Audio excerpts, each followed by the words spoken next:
We're so glad you joined us today. If you're visiting with us, there will be a video here in a minute kind of explain to you how we do things here at Crosswind. If you're watching from home, don't swipe up yet. There's some great message coming from Pastor David Salser. But before we get to the video, I wanted to make an announcement that maybe some of you already know, but we want to make sure that we make it public here at Crosswind.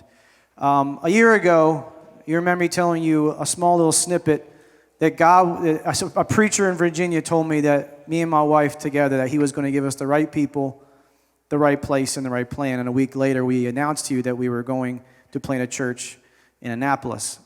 And I believe that word because the word is true. God works with the right people, his people Israel. He works with the right place sometimes. Babylon, he used Babylon.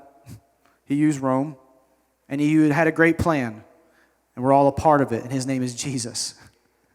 And so I trusted that word because it's true. And it had held us through the entire year. And I'm not blaming COVID for any things that happened because it doesn't deserve that kind of credit. But God uses things that put pause on us to show us directions he really wants us to go because he wants to make sure, at least for my family, he was giving us the right people, the right place, and right plan. We fasted for 21 days in September. And the day after, God spoke to all of us as a staff, as a community, and especially dealing with Mark Sparks as he was stepping down as pastor of Freedom Church. And I made a decision with the counsel of many people to put my name in. Now, what that means is I simply just say, I'm interested, because if God can use this, maybe this is why he's paused me.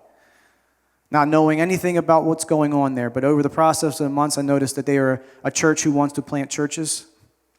They want to make disciples, and they want to raise up leaders, and they needed a shepherd. Grueling 4 months of waiting, because I was at the first one to apply, and they had to get many more. But filtering through all of them, I preached there last week, and in a unanimous 100%, they made me the lead pastor of Freedom Church.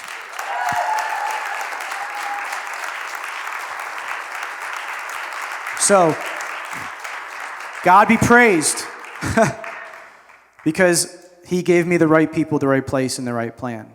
We're going to keep planting churches. I saw a church in Annapolis, and it's going to happen. But not just there. God's given me little bits and pieces, but God's going to use a catalyst, and he's keeping me close to the support I needed and the structure I needed for my family, so I can do what we need to do for ministry. And we had an hour, me and my wife can tell you, even this week, the floodgate of blessing that has come out of my life. And so next week will be my last week here, and the 31st will be my first Sunday preaching there. And I think it's awesome to know that I got there, and then my first elders meeting was Monday, and we toured the grounds, and they showed me a building they're building for young people and children. And it's going to have new staff offices and a beautiful building, and they call it the Legacy Building.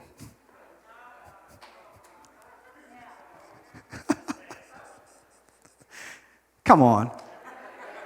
So, I just want to thank this church for giving me and my family beautiful 15 years of ministry. And I am looking forward to 30 more, because I'm staying in the area and we're going to build a kingdom together. Amen? So thank you so much.